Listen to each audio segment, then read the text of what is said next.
All right, all right, all right. We are here live on Nerdcamp Sports. We are we're now just making sure we are streaming everywhere we need to be, so to speak. So let's go. Let's just take a look here, cause just want to make sure we got everything under control here. All right, there we go. Yeah, we are there. We are there. We're good. We're doing good. All right. So we just get right into it. But how you doing today, bro? I'm good. How are you? Can you hear me? I can hear you. You can hear me? Yeah, I can hear you. All right. All right. So sorry for the late start, everyone. We just had to figure some stuff out here, but learning, get better with each week.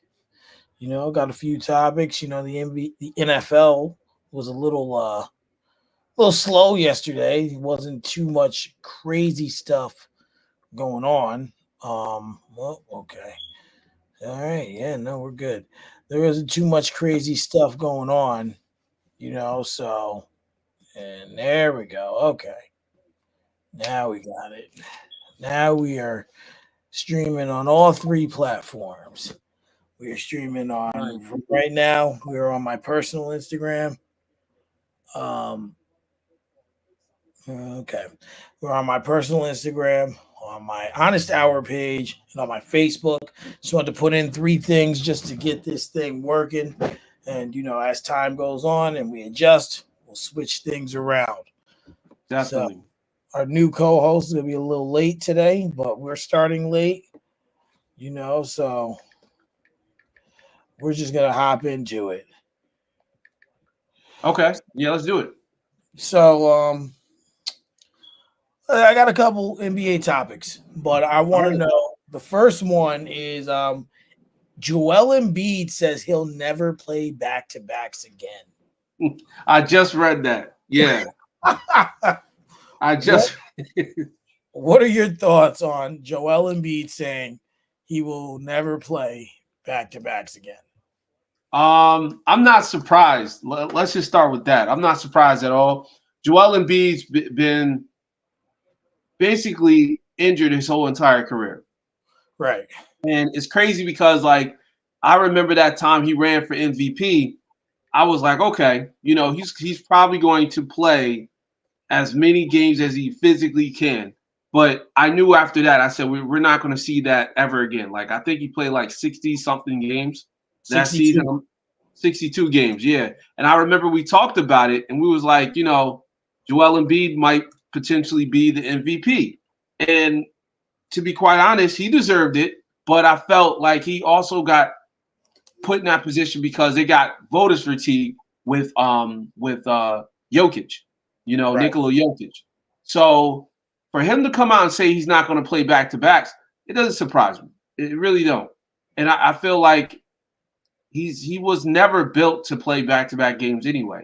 He's a big man. He's like 7'1", 7'2". He weighs like 250, 260. He's got a lot of knee problems, a lot of lower extremity problems like ankle and calf problems. So look, this is the best we're going to get of Joel Embiid. This is the best we're going to get. So I'm not surprised, but don't be surprised if they're early round eliminated in the first round by a team like the New York Knicks or the Boston Celtics. Don't be surprised because this team is not built for it long term. Between him and Joel Embiid, I mean, Paul George and Joel Embiid, they're not going to even go to the second round. Yeah, yeah, yeah. I mean, I can't even I can't even disagree with that, And it's tough because he has so much talent and he's such a great player and he just doesn't have what's built. Seems like players these days aren't built the same way. They're No. not built. They're not built to. They're not built in order to last. You Right. look at you look at Shaquille O'Neal, like he had some rough comings and goings, but Shaq always Shaq was relatively able to stay on the court, until Hmm. later in his career. Obviously, big guy, all that weight on your knees on those all those years. But this hurts Philly. This hurts them because now you've essentially announced to you probably gonna have at least 8 to 9 back to backs. So you've Yeah. told at least 8 to 9 teams like you ain't gonna see me, like and that's gonna be an issue. That's gonna Yeah. be hard, especially when you've made this move for Paul George. You make this move, you make this move in order to you make this move in order to what you call it. You make this move in order to win the championship. That's what you're Right. trying. You're trying to win the title. You're trying to win. You're trying to get there. You're trying to be better. And without him playing back to backs, you better have another backup plan. Yeah. And I don't see it. Especially if you have to play on some of those back to backs, some of the heavy hitters. You got to play a Celtics team. You have to play a Hmm. Bucks team because even though Yep. they haven't been in it the last 2 years due to Giannis's injury, let's face it, without him, it changes the perplexity of of the game. You know, Right. so we have to really take that for what it is and for what it's worth. So and that's just the difficulties of being Jesus, lost my train of thought. That's the difficulties of being in this situation for them. Because now if they don't at least go to the Eastern Conference Finals, we're having a different conversation come April Hmm. or May. We're having a conversation about how this trade hasn't worked and how how it was a mistake. Right. So we really just have to figure this out. Or they have to figure this out and Exactly. really think about what they need to do. Because I'll tell you, if Giannis stays healthy, the Bucks can definitely make a run for those conference finals. Right. We expect the Celtics to be in the mix. And listen, I don't care what no one says. I expect the Knicks to be in the mix. They're definitely I'm not even going to say a wild card because they already got every piece they need. They They're, got rid of Julius Randle and they added Cat. Enough yeah, said. yeah. You're in the mix. Like you make Yeah. these moves to supersede what you've done. Right. So Celtics made no moves. They signed all their players who won the championship. They believe in the team that they have, and now Hmm. they're going to, excuse me, they're going to do what they do Right. with that team. So we'll see where that goes from there. Um, but speaking of injuries, did you read that Lonzo Ball will be returning after 2 years missed? Yes. I seen a little Yes. clip of some preseason action. He looks all right, but Yeah. the reality of the situation is he ain't the same player. No. He ain't gonna be the same player. A lot of players like look at Klay Thompson. Like after missing 2 years, he was like a shell of himself. Dude was Yeah. shooting 0 for 11 from three. Like what are you doing? Yeah. Oh, Exactly. so now when you look at that and you look at what he brings to the table, it's going to be a problem. It's gonna be a big problem. What are your thoughts on the return of Lonzo Ball? I mean, I'm hoping that he's healthy. Like for real, I hope that he's able to play at least relatively enough games to get back into the groove of things. Like if he plays 60 something games, I feel that would be a win. Of course, back to backs obviously might be off the table for someone like him. But I love his game. I've been saying that since the beginning, since he was in LA.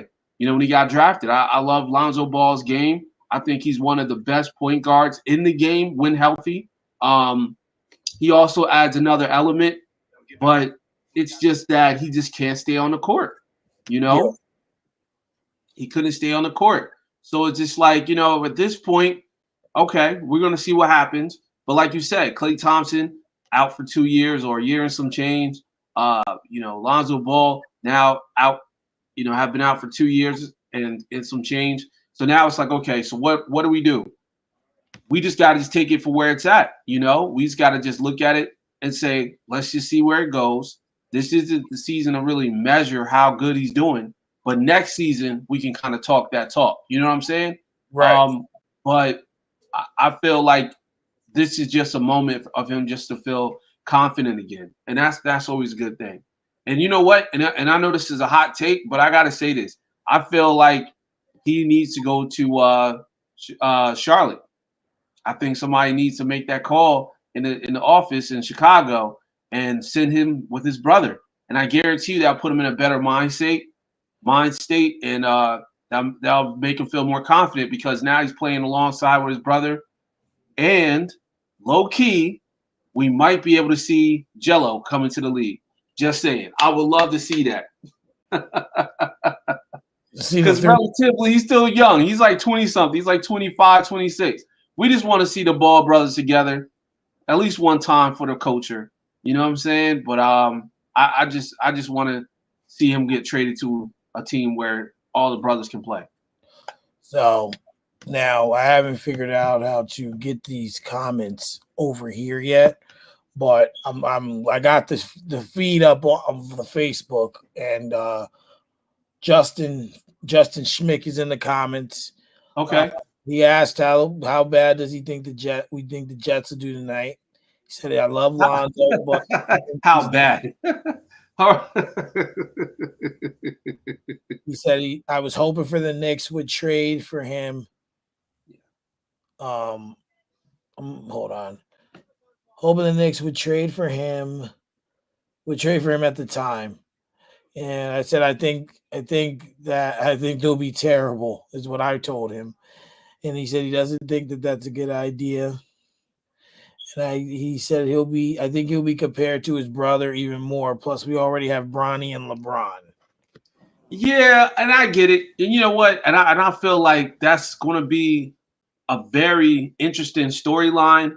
But the reason why I'm pointing out the Ball brothers is because think about this for a second. When have we seen three brothers play together on one team? Besides, like, I don't know, the Holiday brothers. You know what I'm saying? Like, I think the Holiday brothers played one season together. But for the culture of basketball, we always want to encourage that. We always want to see brothers play together, potentially run for some type of playoff run or a championship. It's just fun. I'm not saying they're going to win. I'm not saying that, they're going to put up astronomical numbers and become all-stars, but it's just good to see. Like, that's something I think would be great. And then, of course, having their dad, LeVar, on TV is always good because he's entertaining. I don't care what nobody says. So I think it will be great. But as far as like the dynamics of it being like Bronny and LeBron, think about this for a second. Those are father and son. We're never going to see this in this generation. I don't think our generation will never see that ever again. You know, um, I might be wrong, but there's not a lot of players out there that had kids at like 19 that their kid can make it into the NBA by the time they're in their 20th year. So And then my stepson says the Jets win. It's the new head coach effect. Justin laughed at it. He said that's a good one. Acting like Rodgers isn't running this show. let all right. So let me. Can you ask him? All right. Or well, I can ask him. Do you Well, he think it didn't was hear Aaron? you. Do you think Aaron Rodgers got Salah fired? And Mike, do you think that? Do you think I do. Aaron Rodgers got Mike Saleh fired? I mean, got Saleh fired? I won't say it was fully him, but I do think he had influence on the decision. Justin says 100%. You mean directly or indirectly? You think they asked him, like they said, "Hey, what do you think? We're thinking about firing him," or do you think like they just looked at the body language? Yeah, I think personally, like at the end of the day, we know certain players have pull. Let's call it what it is. Yeah. So Josh said yes because of his horrid play. Justin said a combo of both. Yeah, let's see. Certain pages, they don't get comments. I'm Yeah. looking now, so that's what it is. So like So Instagram, you can see the so comments. so real quick, I watched Aaron Rodgers on the Pat McAfee show, right? Yep. And he said he had nothing to do with it. He wasn't aware of it. Now I get it. You know, Aaron Rodgers is one of those type of guys that you don't really pay attention to unless he's on the court. I mean, on the field playing, but off the field, he's like you don't want to listen to what he says because it's always out of the stratosphere. But I feel like he's being honest. I keep it real with you. I believe he got blindsided a little bit. I'm not saying that he wasn't aware at all. Like I think they called him once it was done, but I think he really didn't see anything that could happen with that. Because like think about it. You firing a coach in the middle of the season, what is that going to do for you? Yeah. You know. So I don't think he was like, yo, we got to fire this guy because it's not like they're running for the championship. They don't have enough pieces. Right. So I just feel like it was a management thing. I feel like the owners came together and was like, hey, let's get rid of the coach because he's not doing what he needs to do with this team that we got constructed. I don't think Aaron said, yo, we need to fire this coach because that's ridiculous. Now it's like almost guaranteed they won't make the playoffs. Well, I can't say that they aren't going to make the playoffs, but but I can say that they haven't helped their chances. I'm not a full believer in firing the coach. Oh wait, Justice says I think it was stupid, passive aggressive BS. Salah wants him to snap the ball and make a throw. Rodgers too busy jerking around trying to get free plays, confusing linemen with snap counts because he isn't good enough to make a real throw. He says, I've watched the Jets since 1986, never been lower on the team, and it's because of this clown. If you can tell, there's someone who dislikes Aaron Rodgers more than I do. Yeah, I hear it. So yeah. Wow. The hate is real. Yeah, tell us how you really feel about him. You know what I'm saying?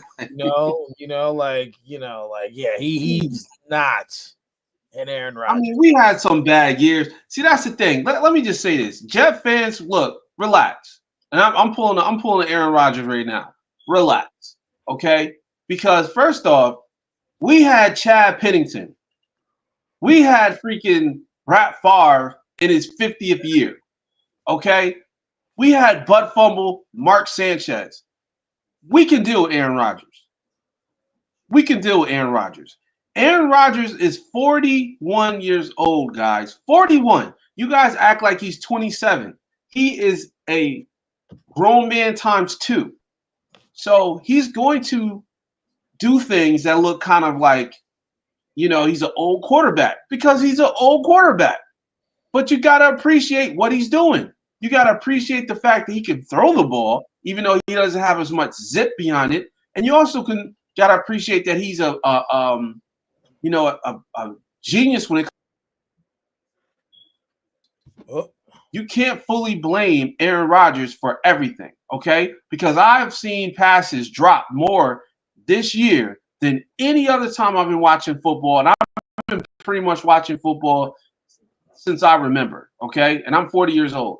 So Aaron Rodgers isn't the problem. It's them damn wide receivers that can't catch. Go look at the whole videos with these wide receivers dropping these passes. How many targets? How many drop passes? Okay, so I don't want to hear it's all his fault. No, it's a percent of his fault. Probably 20% his fault, and the rest is the offensive line who can't protect him, and the wide receivers that can't do nothing but drop balls. That's all I gotta say. Justin says, hot take alert, if Tyrod Taylor started all 5 games, the Jets would be 4-1. Then he goes, there's one thing I'll give you. He's older and coming off a major injury. He may just be shot. Yeah, negative Yeah. 3-yard pass dropped in a flat is the reason they're losing. It is 100% his fault. See, that's what I'm saying. But it's like we can't expect him to do everything. He's coming off of major Achilles injury. He's 41 years old. The wide receivers can't catch. It's like, what do you want him to do? He's not going to pull a Josh Allen. He's not going to run for 30. You know what I'm saying? Like, he's doing all he can. And on top of that, like, we're in week 5, week 6. We're not even into week 7 yet. Give it some time. I mean, I think for you guys, tonight's a big game. It is. It's in a sense must win, right? Yeah. And then you kind of have a little bit of a short week, and then you must travel to Pittsburgh next Sunday at 8:20, which sucks. Yeah, that's not going to be an easy game on the offensive end for you guys, because that defense is swallowing people. They've been in every game, even the 2 they've lost. So yeah, they're doing something right,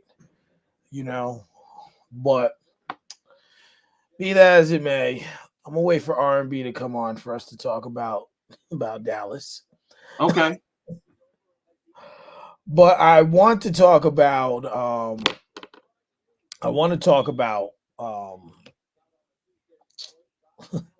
about Baltimore and Washington yesterday. Right.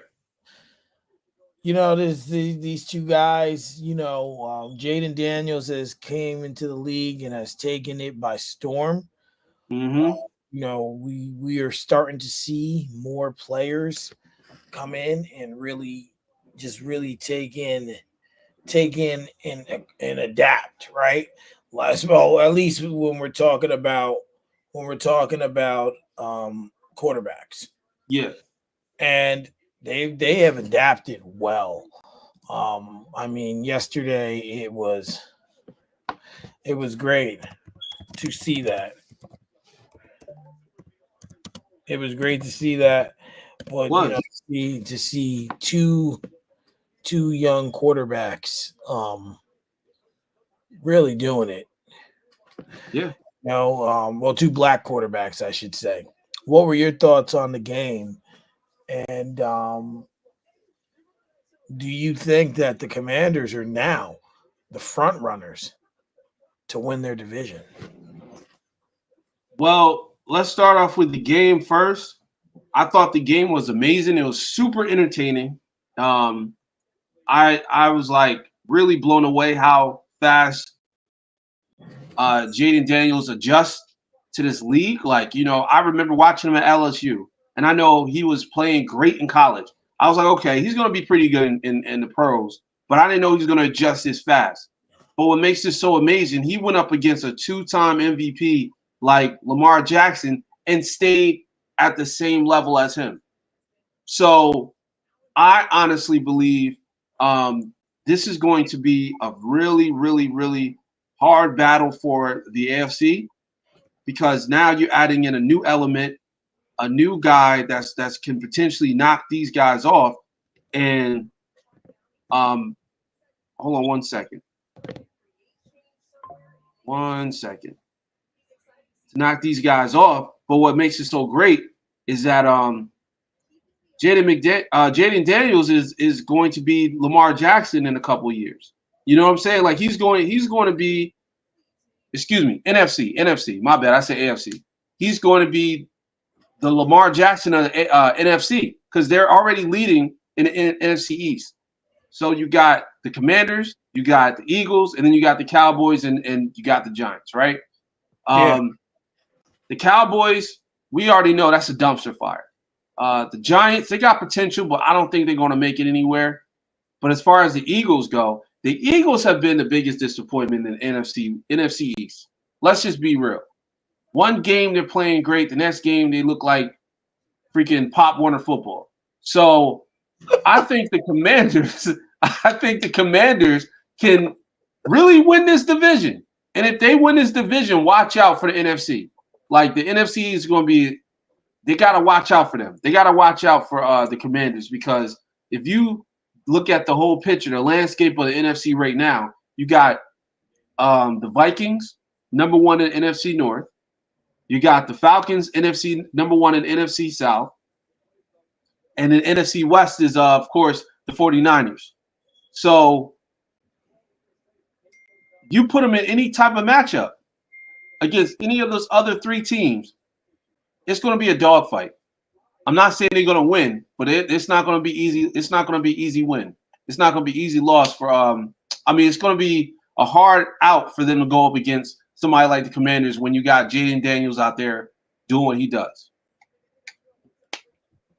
Well, I think there's a lot of layers. Justin says that the division is a mess QB wise. Um, and then he says, who would I rather see start, Fields or Wilson? It's hard to make a case for. It's hard. You mean for the Steelers? Okay. Yeah, he just said quick. Well, to answer that quickly, hard to make a case for Wilson when Fields is 4-2, Right. and then they could easily be 6-0 right now. Yeah. That's just my theory. I don't think they should have lost the Colts game, and they shouldn't have lost the Dallas game either. But they just have to win the games they're supposed to win. Which is what they did yesterday. Because Right. now you got next week a Jets team, a game that can go either way. And then you got to play the Giants, a team that you shouldn't sleep on because you never know. They might sneak up on you. I'm not a Fields guy, but I do think he showed improvement from the end of last season. Fair enough. Right. That's just where I stand on it. But as for yesterday's game, I'm trying to pull it up here because now with this, I can't utilize my computer to do everything. So now I have I'm looking at hold up. Why am I doing that? There it is. Looking at got the tablet here, got the phone here. Just trying to really kind of adapt. So just Yeah. bear with me, audience. Right. So what were we talking about? Not Carolina. Commanders. There we go. There's the game. There it is. So if you're looking at it yesterday, you look at the stats. Mm-hmm. Jaden Daniels threw for 269 yards, 2 touchdowns. Yeah. And rushing, he rushed 6 times for 22 yards.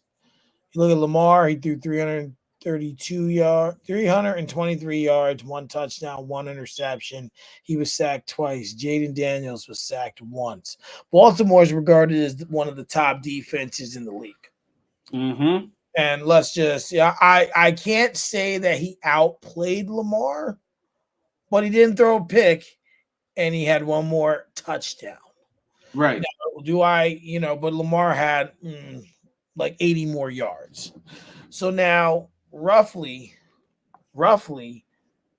do I believe that how can I put this? Do I believe that Dallas?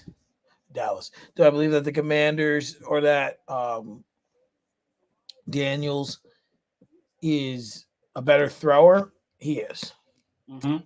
You can't give him that. You got to give him that. He is definitely a better thrower than Lamar, Right. and if he can stay smart, because you see, he still runs a little too much for my liking, and he doesn't have a build of like Josh Allen.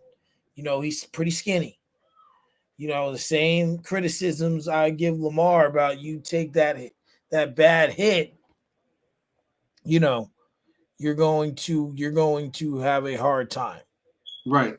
So for him to go out there, throw for 269 yards, throw two touchdowns on that defense, including a beautiful corner pass to Terry McLaurin on fourth and Hmm. goal from the 12. How could you not be impressed with that? And for me, they are a surefire favorite to win their division. Because let's be honest here, you look at the Giants, they're a hot mess, right? Yeah. You look at you look at Dallas. We know what they bring to the table. Hmm. You know, Josh says I agree. Daniels has been awesome at processing the field. Justice says the difference between Daniels and Lamar is Daniels keeps eyes down the field longer and at least gets to third and fourth read. Lamar is done after two tuck and run. Yeah, I mean, I can't argue that fact either. Um, Very you true. know, and I can't, because now you kind of say, people will start to say, if he does this all season and continues this, the comparison's coming. Oh yeah, it's already there. It's coming because they're Hmm. the same type of player. But like I said, I just feel that at least to this point, Jaden Daniels is a better thrower of the football. Right. But Yeah, but I agree. you can't knock um what Lamar has done. Justin says I don't.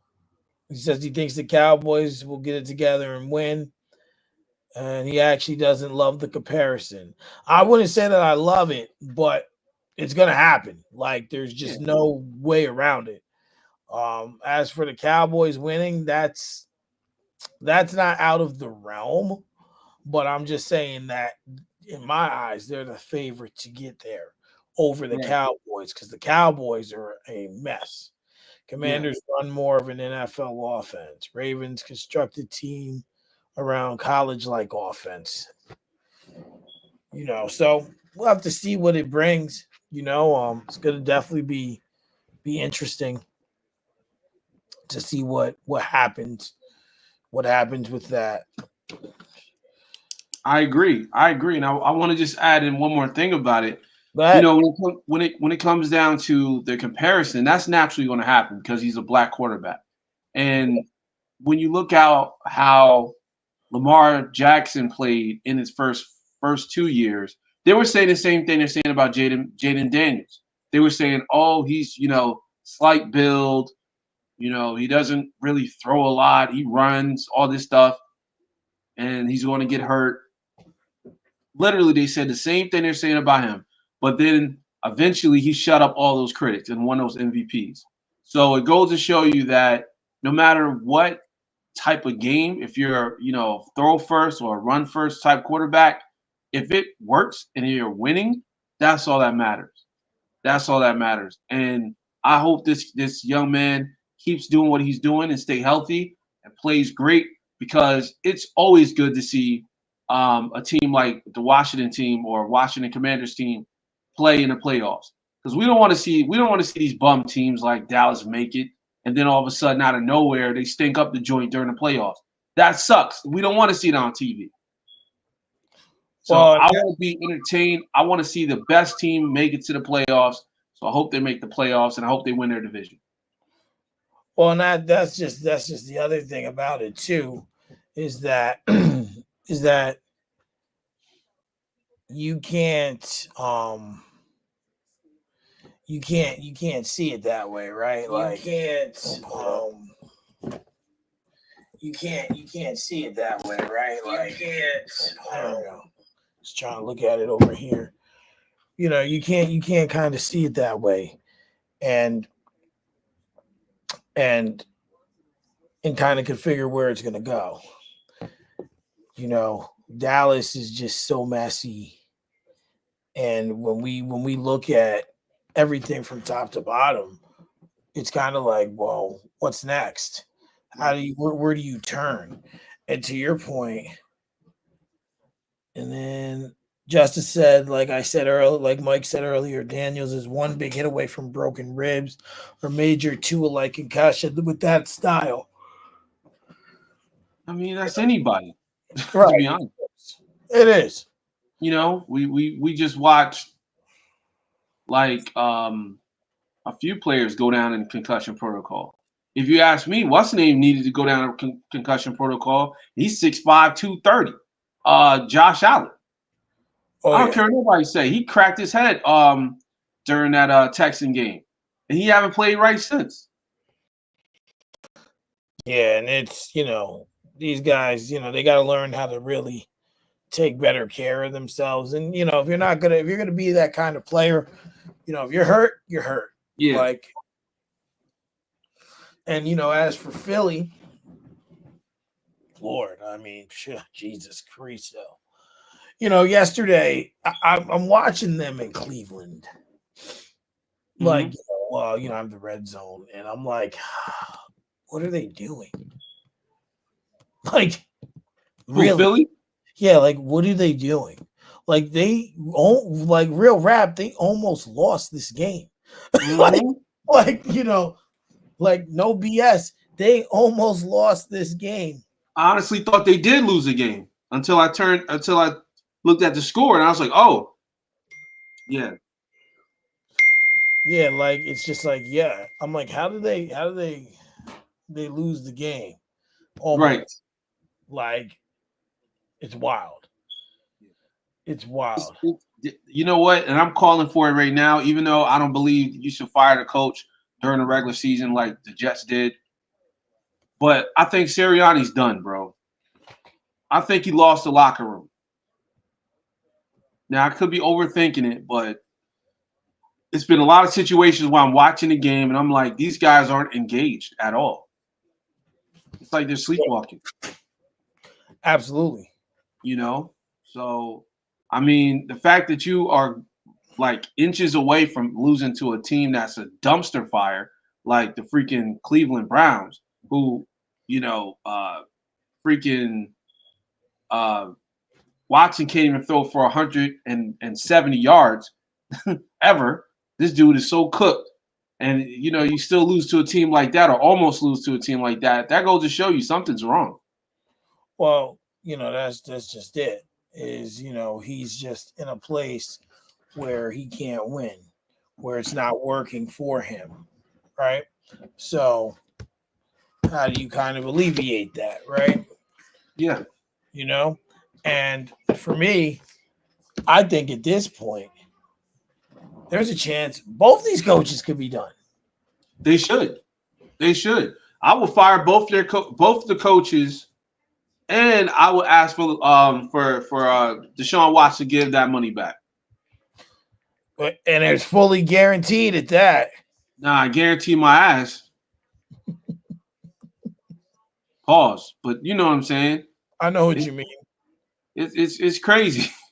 Like Deshaun Watson haven't threw a touchdown pass for like 2 years, bro. I haven't seen that man throw one touchdown pass in 2 years. He's by far the worst quarterback in the league. And there's a lot of bad quarterbacks. I mean, you got you got quarterbacks like Will Levis in the league. Like, this dude is worse than Will Levis. Yeah, I mean, yeah, it's bad. Yeah, and you know what? And you know what really makes me mad? It's like you have all the pieces you need. You got the top 10 defense. You got a really really good wide receiver by the name of Amari Cooper. Okay, you got running backs. You got everything you need to go out there and put up points, and you can't even score 20 points. You can't even put 20 up. And then on the other side with the Eagles, it's like, dog, Give it a break. Look, Jalen Hurts threw for 264 yards. 264 yards, 2 touchdown passes, right? Yeah. And they still almost lost. What does that tell you? The defense is trash. The defense is trash. Philly's defense, you're saying? Yeah. Philly's defense is trash. Because all the points that you just scored, or all the points, or all the yards that you just, created, the defense gave it right back. That's why they almost lost. Because the defense can't even stop a nosebleed. Yeah, I think Philly's in a position where they're trying so hard to get back to where they were when they made it to the Super Bowl Right. that nothing else matters. For them, they want to get back to a standard that they probably aren't going to be able to reach. No. I honestly believe that was the last time. And if you ask me, that Saquon Barkley move to pick them up was the last shot at having somebody that's actually replicable that on the offensive end. Like, you're not looking at the team and saying they're lacking in offense. They got everything. They Right. got 2 great wide receivers and the best running back in the game. TC, who was on with us last night or last week, said, "Okay, I see y'all on a new platform. That's what's up." Yeah, TC. R&B said he was gonna be late, but we started late. We learning as we go here, but we're here, bro. Yeah, man, we're definitely here. So. New thing here in the comments. What's that? Justice says, not to go off topic, can we call Trevor Lawrence a bust? Great question. You know what? I'm gonna let you go first. Okay, so if you watch the game in London, which, by the way, they got another London game next week. Okay, so basically they're the London Jaguars. We're trying to wait for R&B to come in to talk about that game, TC. So if you watch the game, and I'm talking about fully, right? Mm-hmm.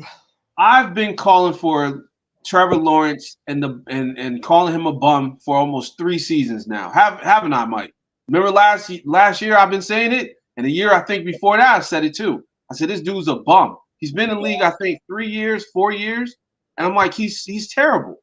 He goes out there, he feels like he's the best quarterback in the league because he can throw. He can honestly throw, but he makes horrible decisions. He threw for 234 yards, 2 touchdowns, 1 interception, right? But he got outgunned by Caleb Williams, who's a rookie. He had 4 touchdowns, 226 yards, and 1 interception. Now you're probably saying, well, the numbers, he threw more yards. Right. He should, he did better. But look at Caleb Williams' accuracy. 23 for 29. He only missed 6 passes. Now, as far as Trevor Lawrence on the other side, 23 for 35. That means every time he dropped back, every other time, pretty much, he missed a pass. Or somebody missed a catch, I should say. Excuse me. So, is he a bum? I'll say he's not a bum, but he's close to it. He's very close to being a bum. He's close to being a bust, you mean? I mean a bust, excuse me, yes. Is he a bust? He's close to being a bust. But will I say he's a lower ranked type quarterback? Absolutely. He's the type of quarterback that you would choose last on your team or second to last on your team if you was putting a team together. But honestly, I think it's the coaching. I think it's the coaching allowing him to get away with this stuff. Because to throw for 35 times and only have 2 touchdowns, something's wrong. Says, here's some comments. Justice says first overall pick matters when assessing this.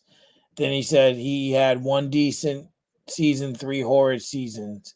Yeah, TC then said, I don't know. I think he needs a new setting. yeah, Justin then said, had zero to do with Urban Meyer. He's been gone for a while.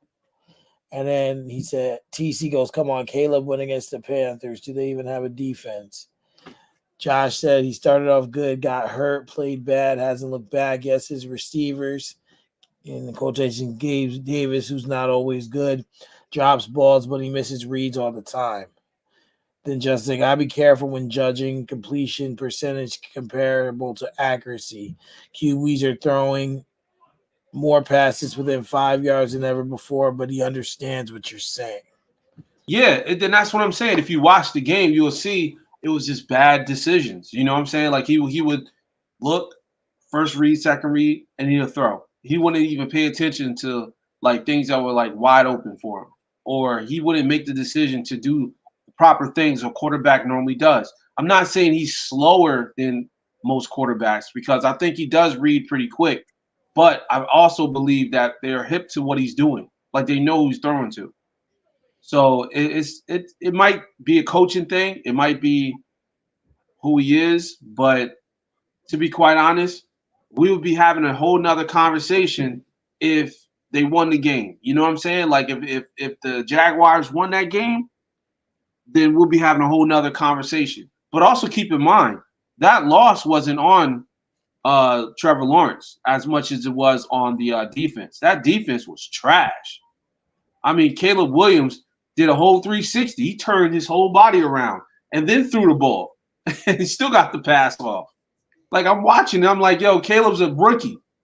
How dare you? So I don't know. It was just one of those type of things where I look at Trevor Lawrence's situation with the Jaguars, and I think it's time for either a coaching change or time for him to get traded. Absolutely. One thing I do want to say real quick is to everyone in the comments, shout out to all you guys. Shout out to Over you the guys. course of the week, I'm gonna make a YouTube page. That way I can organize the comments and get them on the screen here instead of reading them back and forth. So Yeah, that that that's that it's page, all good. It's good that you got it though. we gotta start somewhere. So that page will come this week. So we'll push that and have everyone follow that page. So that everyone can watch from that page, and we can definitely get that cracking. Um, Trevor Lawrence. You know, I can't say he's a bust yet. He's he's definitely he's definitely closer to a bust than he is a success, right? Right, right. You look at the first two seasons, and you're like, all right, like what are we looking at here? Mm-hmm. You or actually the first season. The second season, they made the playoffs, right? They won Mm-hmm. their division. Like we pick them to win it. And Every season, and then like last season was a big regression. Now, Josh mentioned he did have an injury, he did. and I give him that, but the people, that's one of those things like I say you're hurt, but you're talking playoffs, end of the season, like you want to try and help your team win. I understand that, but we got to look at it for what it is. You Mm-hmm. lost. You lost the game. Mm-hmm. Now, this season, this over the off season, they paid you $275 million, I believe. They sure did. They Big gave one. they gave you a nice chunk of change. Mm-hmm. So now, when you're looking at this, they're going to end up in the same position of Deshaun Watson because in the regard of now, you can't bench this guy because you're paying him this money. Right. And that's what one point I wanted to make before we kind of got off topic was Kevin Stefanski's will lose his job if he don't make a change. As he should. This team needs to turn. That team needs something, and I don't know what it is, but obviously Watson is now, as you said last week and the week before, he is now a backup quarterback. Like that is Yep. who you are now, bro. But yeah, so when you Jesus, lost my train of thought.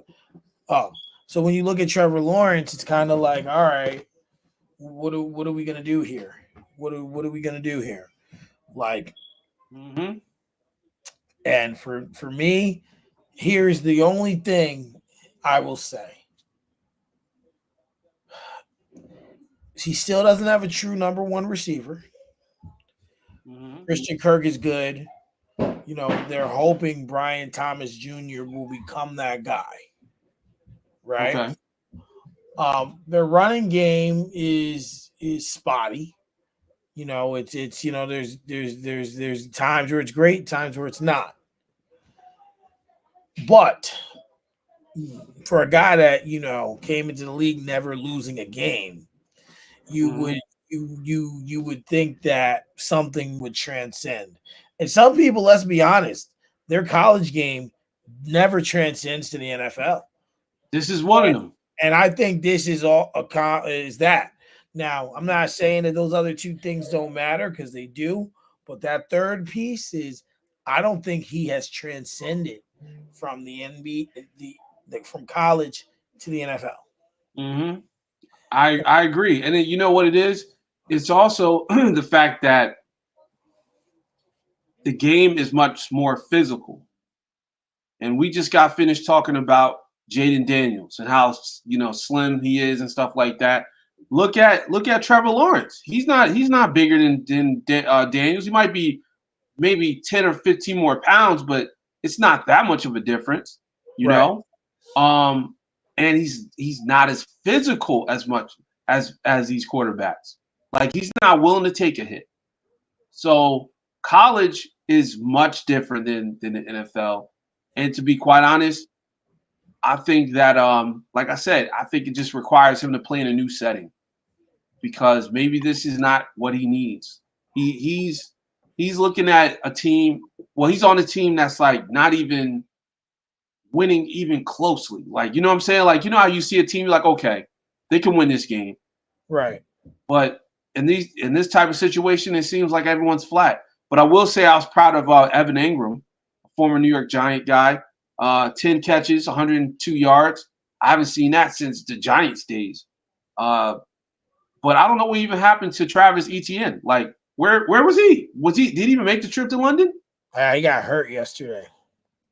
Oh, see, that's what I'm saying. It's like they need to revamp this whole entire team. That team that made the playoffs needs to be revamped. They need to throw all the things away. I know they got Gabe Davis. He's a wide receiver. He's okay. He's all right. In fact, I need to get rid of him on my fantasy team because this guy only had 45 yards, but he had 2 touchdowns though. You know what I'm saying? So it's like, you kind of take it, for what it is. But you're right. I don't really see a true number one wide receiver on that squad. Like it's a whole bunch of number twos and number threes. And that's just what it comes down to is that's all it is. That's all it is. They don't have the pieces they need to Yeah. create success. And that's just the issue at Yeah. hand. You don't have it. Yeah. Say what you want, but they don't have it. And Right. until they figure it out, um, you know, they're gonna be gridlocked. Yeah, they're in a real uncomfortable position, but I think they got some promise with Tank Bigsby. I think if they keep him and they work with Travis Etienne, I think they can figure out the rest when it comes down to the wide receivers. Like they're a wide receiver away from actually winning. I think on the offensive side, defense is trash. I'm sorry, defense is to allow a rookie to put up 35 in a game where it's a nationally televised game is crazy. 4 Absolutely, touchdown passes, and he did it with ease. I'm telling you, watch the full game. He did it so easily. absolutely. Well, the other thing is now I'm looking here at some comments, and Justin says a number one receiver is an overrated need. No team wins a Super Bowl based on some loudmouth number one receiver. And then Josh said Kirk is good, and so is Brian Thomas. I'm not saying that they're not good. But they're I'm not just number one receivers. right. You don't necessarily need a number one receiver. Justin is right, but it makes your life a lot easier if you have a guy who can get the ball. Right. There's nobody turning it down. How about that? Right. Yeah. Like I think. Nobody's turning down a number one receiver. If the Jags got a call right now and they said, "Yo, we got Devontae Adams. Do you want him?" They're taking them. Yeah, because now you not only that, you have a guy who can help craft them. They're still good enough for Lawrence to be better. I'll give you that. Yeah, I mean, but you can't fully put it on Lawrence. Like the defense gave up the 35 points. That's true. That's true. He scored 16 points, which isn't a lot, but he didn't turn the ball over. And I'm not trying to be an apologist because I'm not trying to speak to he turned the ball over once. Excuse me, I apologize. He turned the ball over once. But what I'm saying is, what more do you expect from a team? All right, Justin. Thanks for tuning in. Appreciate you tuning in. Yeah, he says going to the bar to hit on chick and get plenty of booze for this Jets game. Oh man, this Jets game is gonna be crazy. Honestly, I don't even know what to expect. I don't know what to expect, but I do know one thing. I don't want to see the Jets turn into a monster tonight. Like we can wait for that. We can wait. True. So, TC said something that I just wanted to touch on about Caleb Williams. About them playing Carolina. Now, I think Chicago, they won last week too. Yeah, they won last week. They're 4-2. You remember who they played? Let's see. I'm looking it up now. Yeah, me too.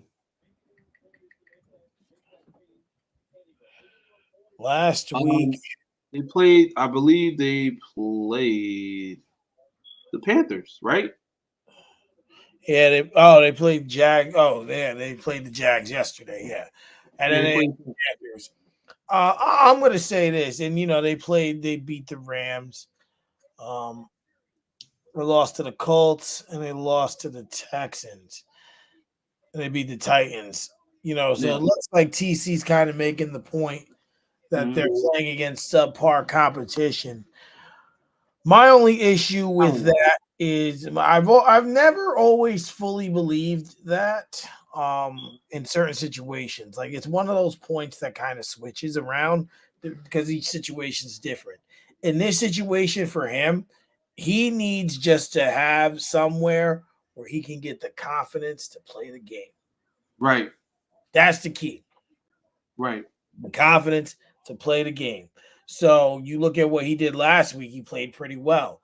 And yesterday he looked like why they drafted him first overall, right? They looked, that's what they looked like. So now when you look at him and you see what he does, this is he's just gonna build. Sometimes you need an easier team to not to play to figure it out. Now next week, they're going up against the Commanders. So that's going to be an exciting matchup. Yeah, absolutely. So when I look at this, and I look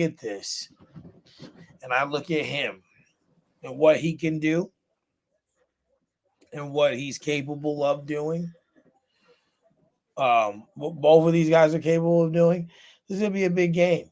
Yeah. But they still, and then you look after that, they got the Cardinals, that's winnable, Patriots, winnable. Then they hit a stretch of divisionals, Packers, Vikings, Lions in a row. Yeah. Then the Niners, They should be healthy by then because that's a December game. Vikings again, Lions again, Seahawks day after Christmas, and Packers. So their schedule is going to stiffen up after very soon, and that's what's going to show us what they're really made of. Is once that schedule, TC says all three losses. That's what we're going to see. I That's what we're don't going to know see. about that. I mean, I, all right. I think they might lose against the Commanders. I ain't gonna lie, because it's gonna boil down to who have the ball last. Pretty much, it's like a 50-50 game. But that Cardinals game, come on, Yo, because the Cardinals are bad. Like, here's the thing. Cardinals are trash. Let me not even say they're bad because there are glimpses offensively where they are good. Can't take that. Offensively, But yes, defensively, they horrible. are trash. That's what They are I'm saying. so bad defensively. Like it's real bad. Oh, he said he meant Packers, Vikings, and Lions is all three losses. Oh, okay. Yeah, yeah. I mean, listen, all three of them, and That's a gauntlet. we That's a said, gauntlet right there. but at the end of the day, we said that this was going to be a tough division, that Yeah, NFC North, we did. right? And and that's with us not even factoring in the Vikings would be 5-0 through week 6. Nobody had that on their bingo Like card. we wasn't even thinking about the Vikings. Like we rebuild, they ain't got their quarterback, but they were like, "Oh, word, It's all like these hold our beer. We got this. every media app is telling us we're going to be the bottom. We're going to be the bottom feeders. Nah, nah, nah. Even if we are, when it's said and done, there's going to be a point where we were on top. Yep. And I don't. Right now, they look like a well-oiled machine. Like one of my leagues, we do a live draft, and I picked Justin Jefferson with the first pick. And I'm like, I don't know about that. And let's just say it's paid dividends. Speaking of, man, I'm mad you played me this week and Chaz played me this week, man. yo, yo, You know, Chaz. you know, you know what what's so funny? Like I was undefeated in that second league, Yeah, and I looked at the score. I had like I think 168, 169. I'm yeah, like anybody else, I would have won that. If I'm yep, putting up 170, and that's without my quarterback, by the way. I'm projected to go like 190. yeah. I'm like, if it was anybody this week besides Chaz, I probably would already have this win. Like I'll have it in a bag. He's at 200 points already.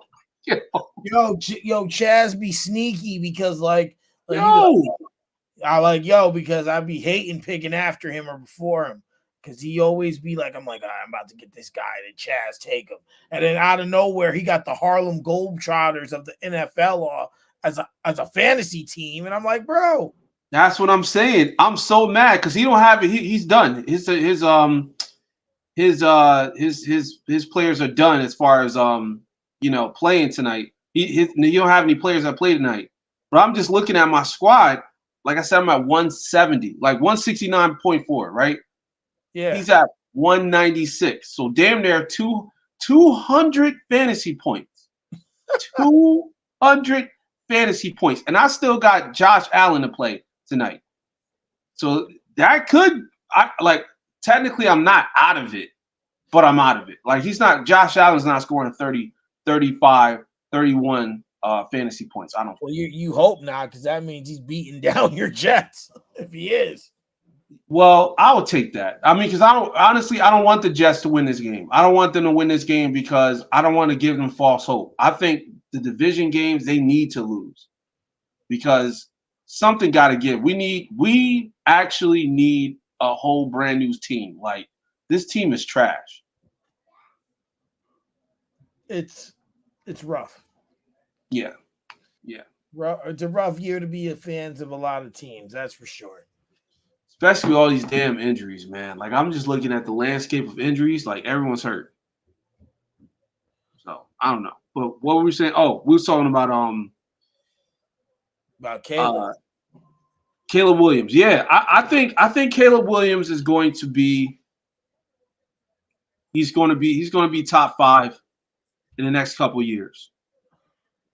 The fact that he's throwing 3, 4 touchdown passes a game, and it's like this is like week 7. What does that tell you? He's getting it. Yeah, He's not getting, he's not getting worse. He's getting better. Like exactly. so. Well, we'll see what that is. So, all right. Get into the latter half of the show. So I'm just gonna. I don't know what. Hopefully R&B is all right, but we're gonna get into to yesterday's 425 game. The massacre in Dallas.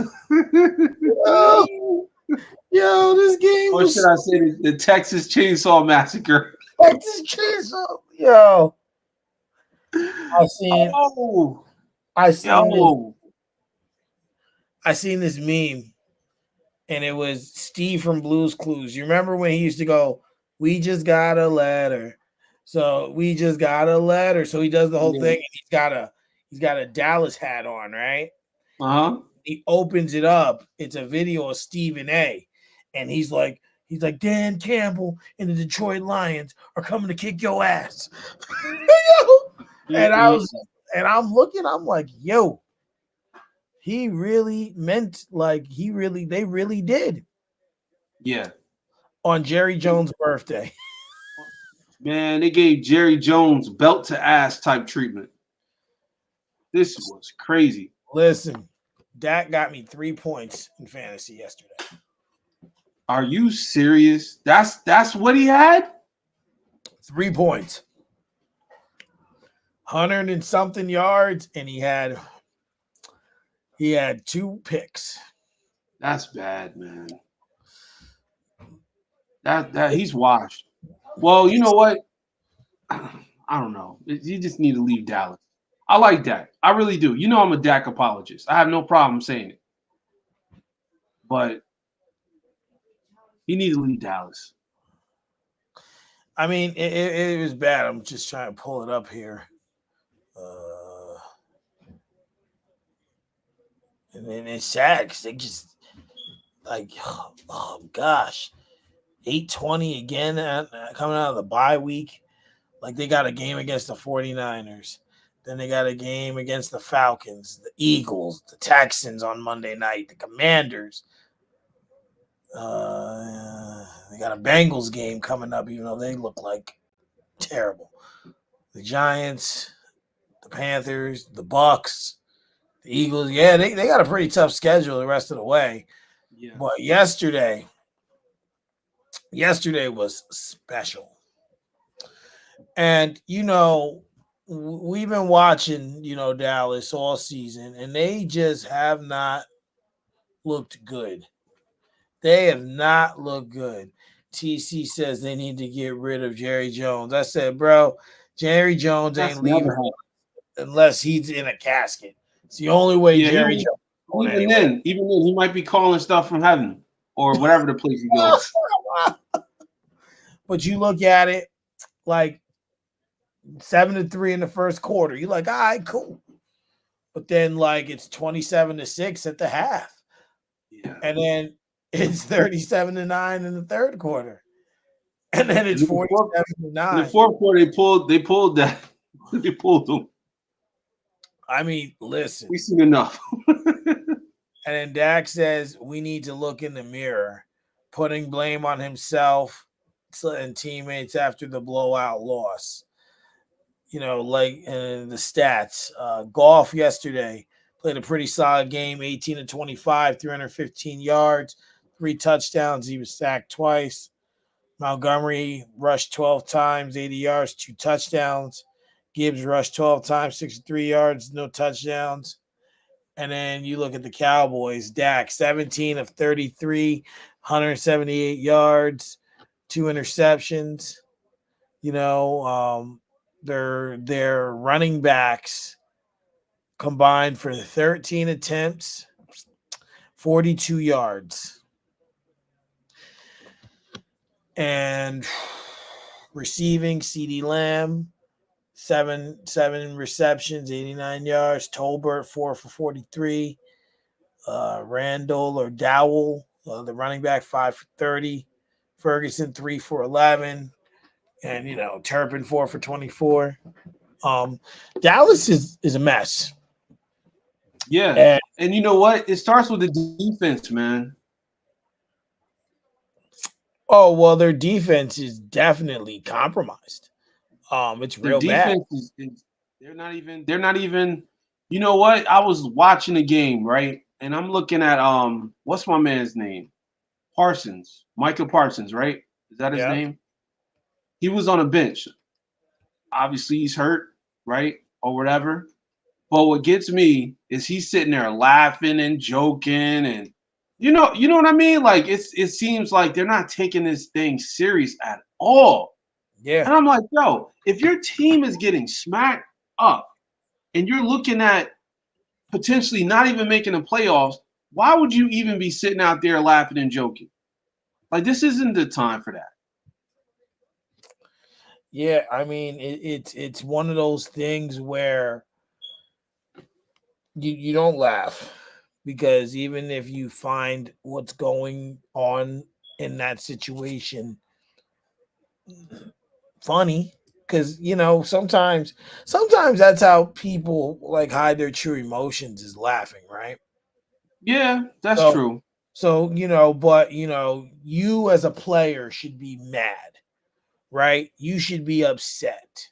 You should be like, yo, why why am I why am I why are we doing this? Like, why are we looking so bad right now? Right? Yeah. Like, and you have to take credibility. People keep asking Jerry Jones about a coach change. Sure, you could use one, but let's look at the whole picture. The first problem is, one, you're not doing things that can help you yourself. Your run game is non-existent. Therefore, they're not scared. No team is scared of it. You can't utilize play action and get down the field because of the lack of the run game, right? Because it's Right. not threatening anyone. Jake Ferguson is not involved enough. You sometimes have to take that 7 yard pass, that 4 yard pass, that 6 yard pass, and just and allow it to open up the field, open up the play for you. They Right. aren't doing those things. So now you look at this in totality, you're like, yo, what's going on? Offensively, they have no means, because the play calling so bad, and they're not audible, doing audibles. They're not doing little things that can help. Yeah. And I agree. that's where people struggle. That's where Mm-hmm. Josh said Dowell had his best career game last week, then have like 6 rushes yesterday. You know, um, That's the thing. They're not involving Dowell at all. And I got him on my fantasy team, by the way. But what's crazy is like, let's just get my charger for the computer. okay. What's crazy is like they was complaining, oh, we don't got enough on the run game. We don't got enough on the run game. Okay. Now you got a running back. What are you gonna do with him? Like you can't get upset when it comes down to not winning because you're doing everything wrong and you're making the wrong decisions. Like it's crazy. The defense is trash. The offense is subpar. How do you expect to win games? Like even if you did, let's say you went on a rampage and won all the games you played, Right. this team is still going to suck in the playoffs.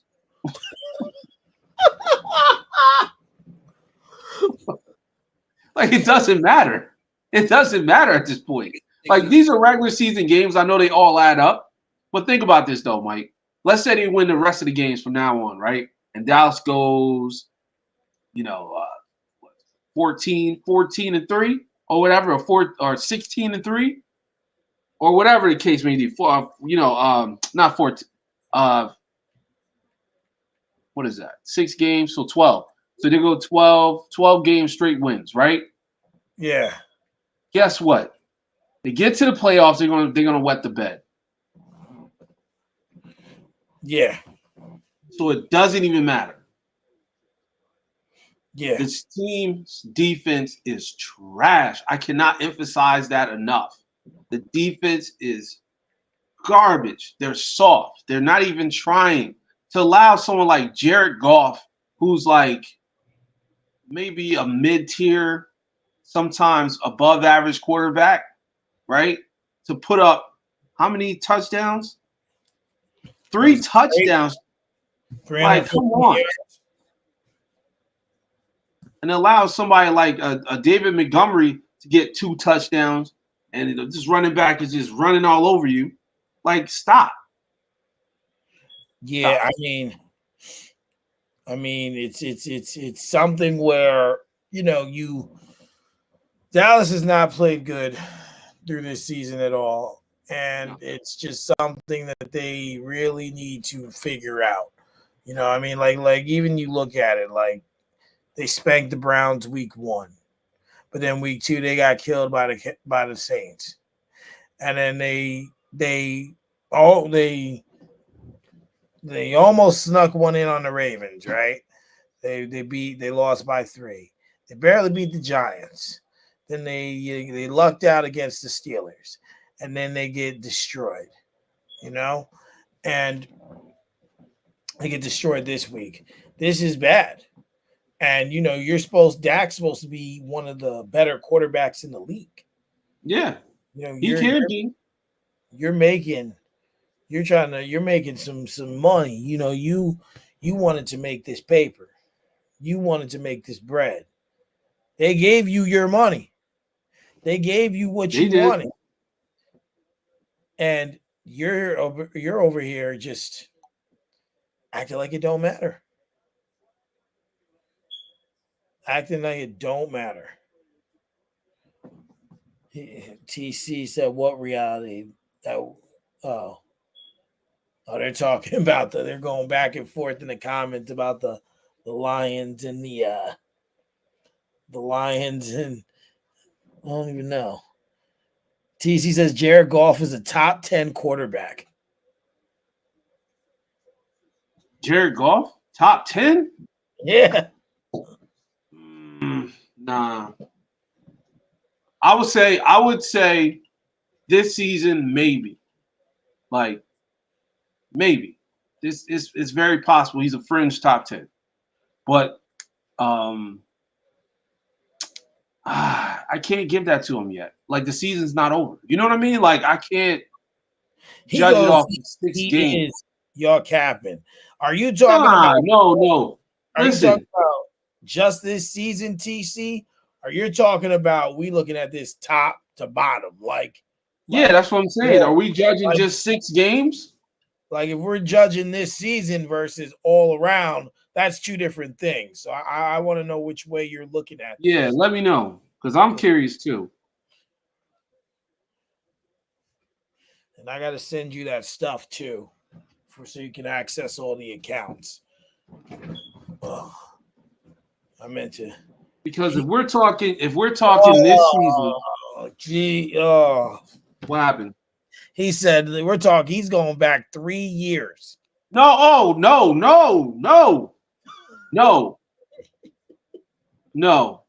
We're not going to do that on this show. I mean, we're not. We're not going to do He's that. like, we're not gonna do that. No, because I'm. Is he from DC? I mean, from Detroit. Yes. See, we can't do that. We're not going to do it. That's like, never mind. Forget it. I'm not doing that. I'm not. Okay, let's you even look at what they did last season. You even look at what they did last season, right? And when you can't deny that he was an intricate part. He revitalized his career. He I'll give did. it that. And they have done very well for themselves this season. Would you put him top 10 last year, Mike? Top 10 last year. Yeah. it would be fringe, you That's know. what I'm saying. Well, it'd be fringe. Like That's if what I'm like saying. kid, he's kind of he's of kind of there, like right in the tier, but it's really hard when you look at some of the quarterback play of last year. Um, That's what I'm saying. Like we can't judge it off of 6 games. And if we're saying he's been like that for the past few years, then the answer is absolutely not. Like hell no. Don't get me wrong, he puts up good numbers. He can score with the best of them. But remember, he put up a clunker against the freaking Bucks. Okay? Let's not forget that. And he damn near almost lost against the Cardinals. he So there's certain games that you just like overlooking. he said y'all can't be serious right now. I'm very serious. Go back to what was it? Week 3? Week 3 against the Bucks, right? In the in Detroit, this man threw up 307 yards but had 2 interceptions. Is that top 10 to you? But I think I just pulled his stats up. I'm looking at him. He's looking maybe from a statistical standpoint, he's right. But but sometimes those statistics don't always translate to the field. No, Last I'm not saying that he's not a fringe top 10. Like he's probably 11, maybe 12. You know what I'm saying? that's where I would think. He's top 15 for sure. Like, there's no question, top 15. But we're gonna sit there and say top 10, and you got Lamar Jackson, you got, Patrick Mahomes, you got Joe Burrow, you got who else we got? You could throw Dak in there. When Dak's on, he's on, right? He could be top 10. It's just their defense sucks. You got quarterbacks like man, so many other ones. You know what I'm saying? Like I said, there's an argument there. I'm not saying that there's no argument. There's definitely an argument. But when you look at games against the Bucks, okay, and he's throwing for 307 yards and and never had a touchdown, and then you got 55 attempts, 34 for 55.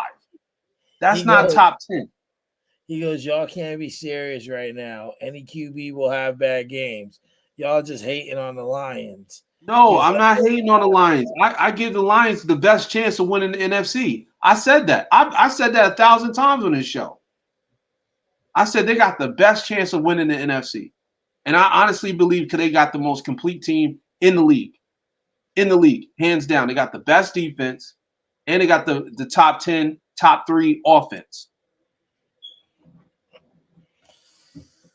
they, when he puts up clunkers, cash for clunkers, 1-800 card for kids, I don't want to hear it.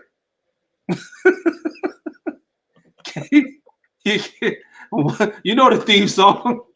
1-800 call for kids. Josh says San Francisco's coming out of the NFC. See, and that's another fringe quarterback, top 10. Brock Purdy. How is he doing right now? Everybody was on him the last season. Everyone was like, oh, Mr. Irrelevant, trying to be funny, trying to low key, trying to gas him up. Yeah, Mr. Irrelevant. now Yeah, he's look. irrelevant now. He ain't winning no damn games without CMC. So I constructed a little list here. This is in no order. Okay, It's no order. I just started naming quarterbacks off the realm. let's hear it. All right. Would you say Jared Goff is better than Mahomes? No, Would you say he's better than Josh Allen? no, Joe Burrow? no, Lamar Jackson? no, Dak Prescott? no. Maybe, but no. I won't. I'll put a question mark there. Would you put him ahead of Jalen Hurts? No, Aaron Rodgers? no. Our boy, Captain Kirk? Hell no. He's balling. All right, I gotta say it. Baker Mayfield. This season? I'm talking about currently right now. That's a question mark. Okay. I'm saying that because he puts up clunkers too. I'm not saying that you can't put up clunkers, but he's known for he's known for a Baker Mayfield turnover game. CJ Stroud? No, he's not better than CJ. All right, so Brock Purdy? No, he's not better than Brock Purdy. So, all right, so out of those, that's the list. Oh, you can add Jordan Love. Okay, add Jordan Love into that list. Okay. See, this is the top 10, right? I mean, we're just going down the list. Jordan Love, no order. I forgot about. No particular order. But what I'm saying is, you can't say he's top 10, and there's more than 10 people on that list. Exactly. And then hold on, he goes, "Come on now, Pat, put up clunkers. Lamar chokes in the playoffs. Y'all can't be serious." We're talking this season. I'm talking about these last 6 games. Yeah, he said put Purdy on another team and he's done. I can't say that. See, and we tried to. We Mike, we talked about this. We said Brock Purdy is trash. He's a systems quarterback, right? Yeah. But think about it. Everybody was hurt like 2 weeks ago, 3 weeks ago. Right. And he was still able to keep the team team in the game. Could we put Caleb Williams ahead of Jared Goff right now? I can't do that. In the last question. That's just a question based off what we've seen. Yeah, in the last 6 games, just strictly off of what the eye test, the numbers, Caleb is a better quarterback. All right, now he's saying he's talking about multiple seasons. That changes the narrative. Then it's even worse. This is what I'm saying. Well, yeah, because listen, Jared Goff has 1 Super Bowl appearance. Yes. You can't take that from him. Mahomes is an MVP twice. Yes. 2-time MVP, 2-time Super Bowl MVP, 3-time Super Bowl winner, 4-time Super Bowl appearance, 4-time AFC champion. You got Joe Burrow, once again, has made it to the Super Bowl. Yes. Lamar Jackson has won 2 MVPs. Yes. Jalen Hurts has made it to a Super Bowl. Aaron Rodgers has won a Super Bowl. And 4-time MVP. 2 years ago, he was the MVP. He says he's not talking about Mahomes. See, you keep changing it. You're changing the narrative. You can't do that, bro. To fit your narrative. You're trying to listen.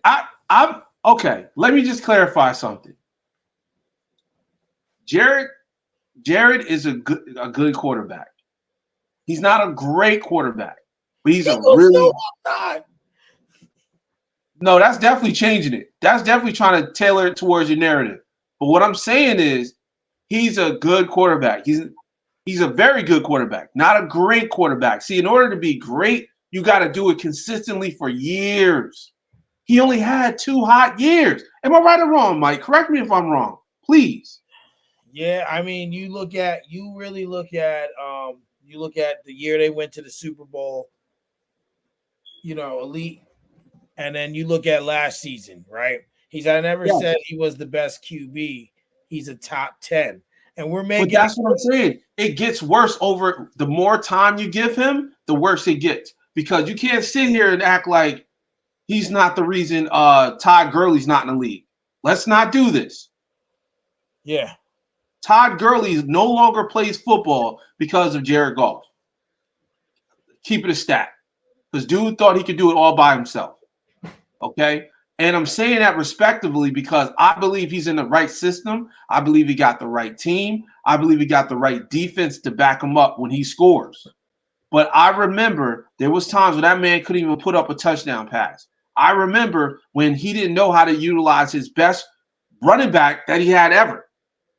We're looking at Jabril Gibbs, and we're like, oh man, this dude's really good. No, Todd Gurley was 10 times better. He said his team let him down, not Jared. Come on. I can't do this. I told you I didn't want to go down this rabbit hole. I didn't want to do it. I didn't want to do Thanks for it. coming in, Josh. I mean, you look at it like I got the quarterbacks up. He's not better than Mahomes, Lamar, Allen, Stroud, Burrow, Dak, Rodgers, Love. Oof. They got Herbert ninth on this list. I don't agree with that. Hurts is 10. Jared Goff is 11 according to NFL. So did we not say that? Did we not say 11, maybe 12? And honestly, Jared Goff isn't better than a healthy Tua right now. Thank you. And that's my whole point, man. That's why I didn't want to go down this rabbit hole, because there's so many injuries. There's so many things that factor into this season.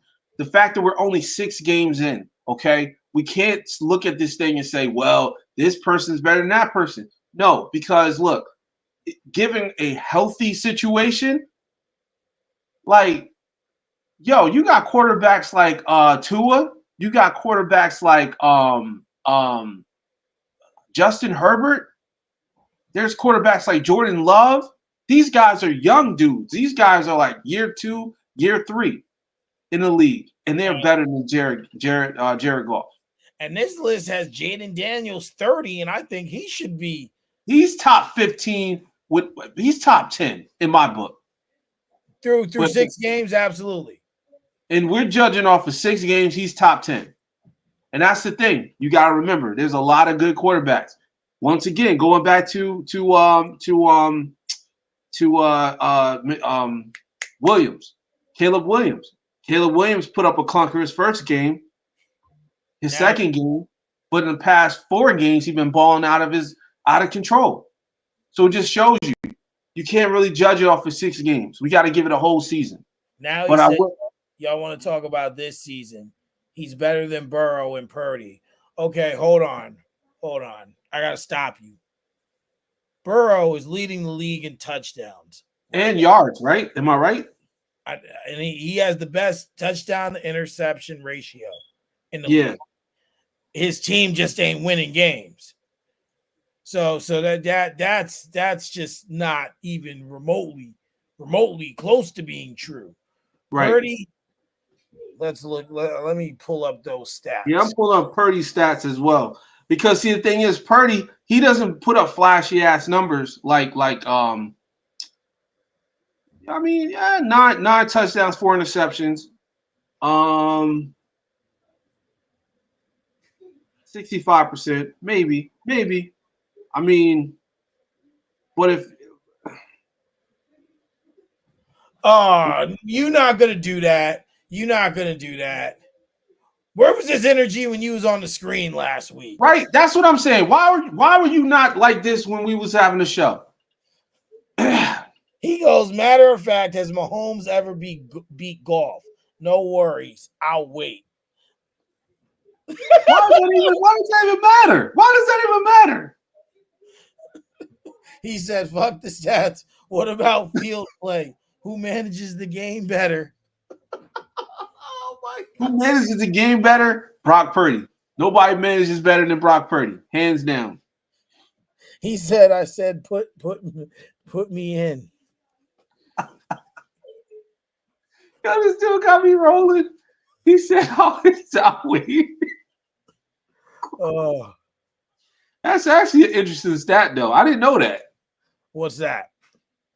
Mahomes beating Jared Goff. If it's true, I don't know if it's true or not. But if that's the case, then that's very interesting. Oh man, it's. But I will say this: shout out to you, man, for holding it down for Detroit. You know what I'm saying? I didn't see that comment there. I didn't want to do it. I honestly did not want to go down this rabbit hole because, see, one thing about fans, and this is just anybody, even myself, right? We would defend our quarterback until the day we die, and we don't care if they're the most trashiest quarterback on the planet. We're gonna be like, yo, even if we're like a Browns fan, we're gonna defend Deshaun Watson. We were like, nah, son, they won't let him go to massage parlor. That's his problem. You know what I'm saying? Like, we're gonna find something to defend him.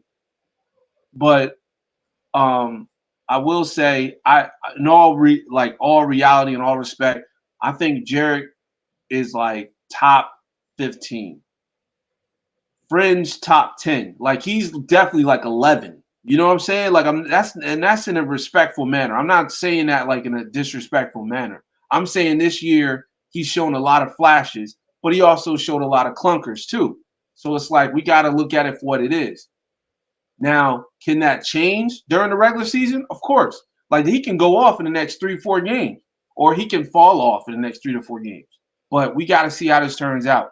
Now, once again, going back to my original statement about Detroit and the Lions, they are my pick for the NFC.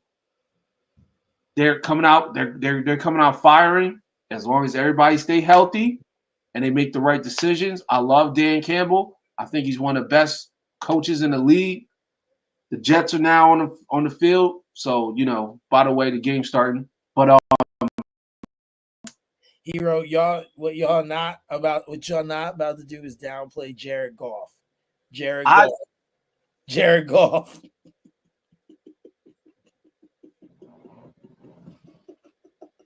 I can't. I don't know what else to say. At this point, I don't know if he's serious or if he's trolling. No. I just love talking shit. But you wasn't talking it last week. That's what I'm saying. Get on the screen. Like next time we do our show next week, please talk. We need this. We need this for views. Like seriously, we need to have these type of conversations because I get fired up when I hear these type of things, and it's good for entertainment. But I will say this though. When it comes down to the top 10 list, they need to add in what's the name in that list. I don't give a damn. They need to add my man Jaden Daniels on that list. That man is amazing. Well, this list I was looking at was made before the season started. They ranked. Oh, okay. Last season, and being that he was a rookie and not, Yeah, they probably didn't really project him to be who he is now, but yeah, but now he's that dude. So yeah. Sidebar. I hate to interrupt the show. But what's up? But the Jets got these damn Mark Sanchez jerseys on, man. He said the Mark Sanchez jerseys. You know what I'm talking about, Mike. As long as someone's doing a booty fumble. That's coming. It's coming. It's coming. There's going to be some type of butt fumble on that field. Pause. But, man, this is crazy. Why would they choose that jersey for a Monday night game? Oh, yeah. Why? There you go. That was a nice lace throw. Well, let's look at let's do a little preview of this game. Another segment I'd like to kind of do too coming up is I'd like to take games and if we can formulate it and do pre-picks for each game. Yeah. Okay. And then post picks. I'll be a little more prepared for that next week. Yeah, we'll get it done more next show. But I at least want to pre-pick this game and Thursday night's game. So, who you got tonight? You got your beloved Jets, or are you gonna go and against the brim and pick Buffalo? Well, see, the thing is, my heart is telling me Jets, but my brain is telling me it's got to be the Bills.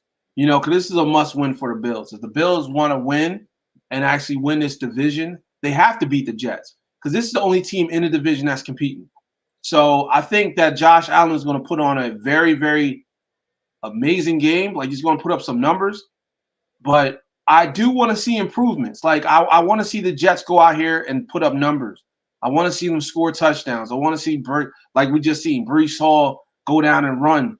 You know what I'm saying? I want to see some production. But in reality, if it's a pick, I gotta roll with the Buffalo Bills. I hate to say it, even sounds weird coming out of my mouth, but Buffalo is a must-win for them. I can respect that, but I'm gonna go with the Jets. I think them being getting ready to. I think them they lose this game. They put themselves in a very compromisable position. Mm-hmm. Um, because now you go to 2-4, and then Sunday night you go to Pittsburgh, which is I call it a 50-50 game. I believe we Okay. can win that game, but I believe the Jets can come into Pittsburgh and win that game as well. So Right. now you're looking at a potential 2-5. That's hard to come back from at that point. Not It's not impossible, but it's hard. I do like the way their scheme is. As Josh said before he signed off, the new coach effect. I don't think it'll be that, but it Mhm. is weird that when a coach is let go, the team usually does play a little better. Um, Yeah. it's kind of I don't know if it's just for show. I don't know if it's just whatever, but I do, I do see I do see. I do think the Jets will pull this out. A close one. I don't see a blowout.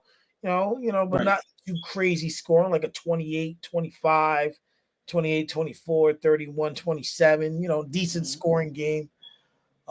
Because the other thing is, you said something a couple weeks ago, maybe it was last week, that Mhm. this could be Rogers' last chance. Ooh, that was Bad. Bad. Bad. They're gonna kick a field goal. I you said something that that really that this could be Rogers last year, and Yeah. see that's it again. Like you said, drop passes. You know, Once again, I was a little far, but I think it was catchable still. He's look at his very face. catchable. He's Very like, catchable. Very quick grab, two hand grab. You know, That's why I got the Bills winning. I'm sorry, I hate to say it, but that's why, because there's situations where receivers or running backs that play receiver just don't get it done. But go ahead. I'm sorry, Mike. yeah, but I think that their defense will stiffen up tonight too. Yeah, yeah. I think, and Buffalo has shown like in the last 2 weeks that what was you remember what my knock on them was the past like 2 or 3 seasons? No, what was that? Their inability to run the ball with other people other than Josh Allen. Oh Now, yeah, yeah, yeah. that's the other thing. James Cook, I believe, is out this game. So I now, think so. I believe it so is. now, now they can run the ball with him, but now they lost Diggs. So now they're Yeah. compromised on the receiving side of the ball. Because they drafted Keon Coleman, and he's supposed to be their guy, right? Hmm. You know what I mean? Like he's supposed to be the guy, and right now he's not the guy. Like you know that's what it is, and we can't expect that right away from from a rookie, so to speak, but sometimes you just have to step up and become the guy. Yeah, yeah. You It's know, gonna it's gonna take time because I think with Coleman, he's young, but he's also thrown in a situation where he's like he's got to succeed. Like he's taking a big, huge task on by being the next quote unquote Diggs. You know what I'm saying? Like I don't think right now he's showing anything, but he's eventually going to get there. I think probably towards the end of the season, if they make a real strong push for the playoffs, he's going to show some flashes. But right now, he's still trying to figure it out. absolutely, absolutely, and the Bills are still in the running to win and do what they're doing. Yeah, So all they got to do, all the Bills got to do is just win a division. Once they win a division, everything else is cake. Like we don't know what's going to happen in the playoffs, but if they can just win this, that's why I think the Bills are going to win this game because this is a division game, and if they can win this game, then that puts them in a very strong position to go into the playoffs. Because look, the Jets are 2-3, Bills 3-2. They can't afford to lose a division game, and they'll be 1-1 in the division. The Yeah, Jets can afford it. Like the Jets can lose this game and beat the Steelers next week. You know what right, I'm saying? Or lose this game, lose to the Steelers, and bounce back next 3-4 games right. because that's the way it crumbles. You know what I'm saying? But if the Bills lose this game, they're out of it. Like the Jets already got one up on them. They'll be 2-0 in the division. The Bills will be 2-0 or No, the Jets will be 2-0 in the division if they win tonight. The Bills will be 1-1, and that drops them lower in the I race, see. Yeah, even with the record. You know what I'm saying? Like, because then you have no choice but to have a better record. right. You have to have a better record. Like the Jets can afford to lose this because they're already but 1-0. But if the Bills lose, they'll be 1-1. So they'll be ahead, even if it comes down to a tiebreaker. Absolutely. And they don't want that because I believe Josh Allen. I believe Josh Allen wants to win this division so he can get that bye week because he's going to be banged up. Yeah, well, they got in order to get the bye week, they gotta have the what you call it. They gotta have the first overall. Which is true, They gotta have the number one spot. but So that even pushes them even more. Like and you got to be the best in the AFC, which is not going to happen. But right now they're already behind the eight ball because the Chiefs are 5-0. right, and, And and you got teams like Baltimore that's balling. So yeah, exactly. they just can't. The moral story is they can't afford to lose any more games. Like they can't if they're trying to make it into the playoffs. Oh, that was a good hit. Oh, I thought the ball came out. So did I. It looked like a mess right there. I'm like, oh, This is gonna be a good game, man. absolutely. So next Thursday's game, who you got? The Broncos or the Saints? Broncos are 3-3. Saints are 2-4. Broncos or Saints?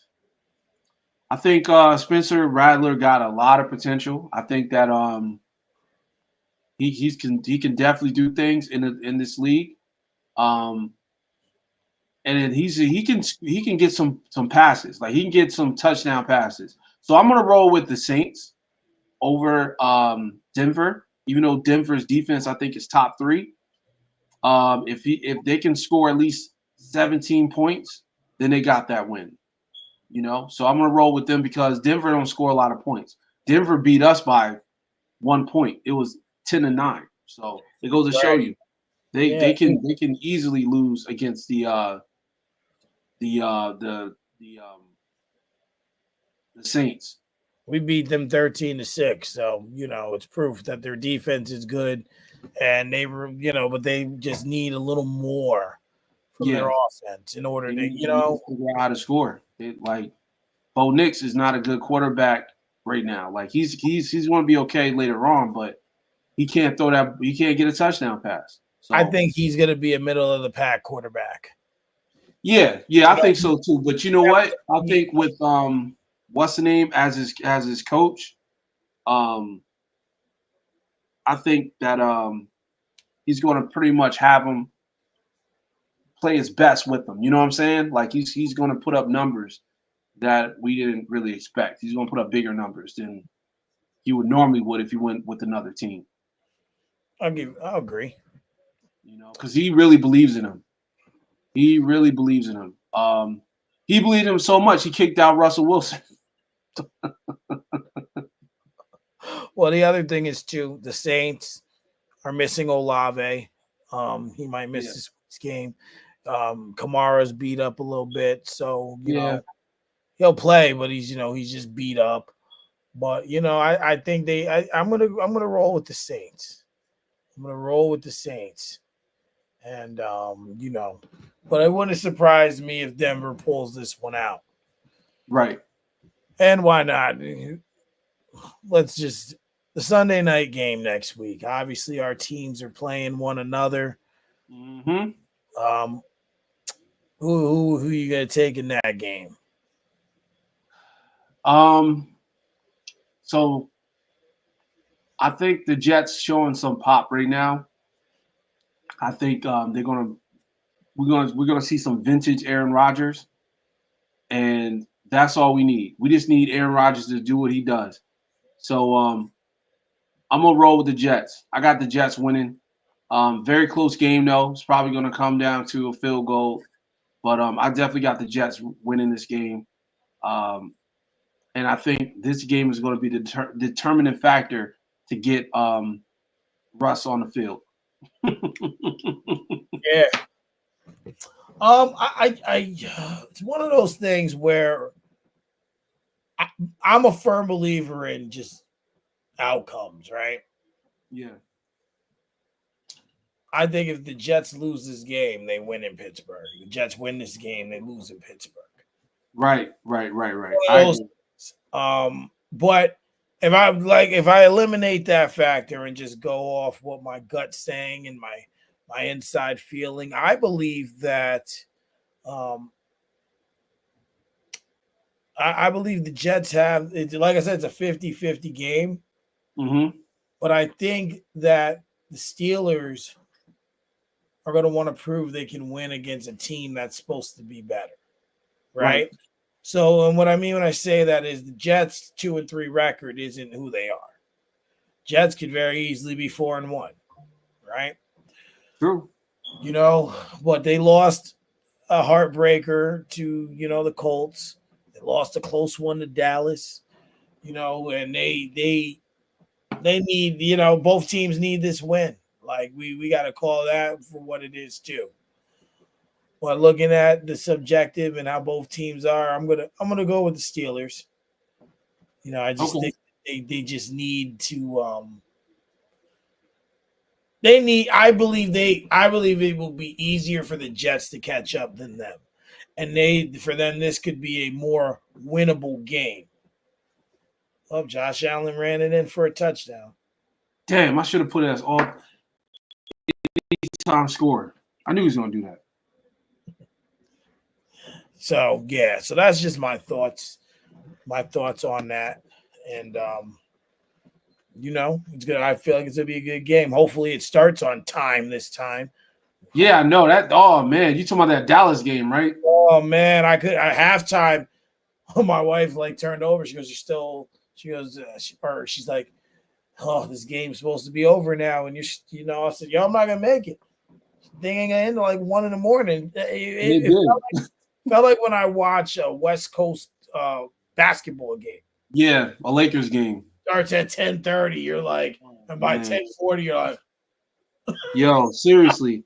Like it's so funny because I remember somebody hit me up and it was like, yo, do you remember this Kobe game? Do you remember that? I was like, yo, bro, 90% of the Kobe games I had to watch the next day.